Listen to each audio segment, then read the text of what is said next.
நாங்க அதிமுகவை இணைக்கிற முயற்சியில நாளைக்கு நாங்க என்றைக்கு இல்ல. அம்மாவின் தொண்டர்கள் எங்கிருந்தாலும் ஓர் அணியில் திரள வேண்டும் என்பதுதான் அம்மா மக்கள் முன்னேற்ற கழகத்தின் நிலைப்பாடு. அண்ணன் செங்கோட்டையன் அவர்கள் ஒரு மூத்த நிர்வாகி. அவரது நிலைப்பாட்டை பற்றி நீங்கள் அவர்களிடம்தான் கேட்டு தெரிந்து கொள்ள வேண்டும். அவரோட பயணிச்சிருந்தீங்க, அவருடைய முடிவை எப்படி பாக்குறீங்க? சரிதான் அது?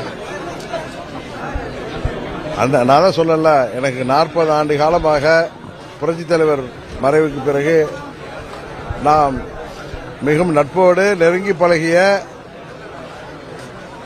நிர்வாகிகளில் அவரும் ஒருவர். அவரது முடிவை பற்றி விமர்சிப்பது நன்றாக இருக்காது என்று நினைக்கிறேன்.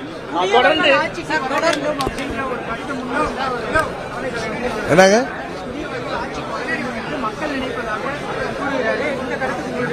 அதாங்க, அவருடைய கருத்துக்கோ அவருடைய செயல்பாட்டை பற்றியோ நான் விமர்சிப்பது அவருக்கு நான் கொடுக்கின்ற மரியாதையை குலைப்பதாக இருக்கும். அதனால் அதை பற்றி நான் எந்த பதிலும் சொல்ல விரும்பவில்லை.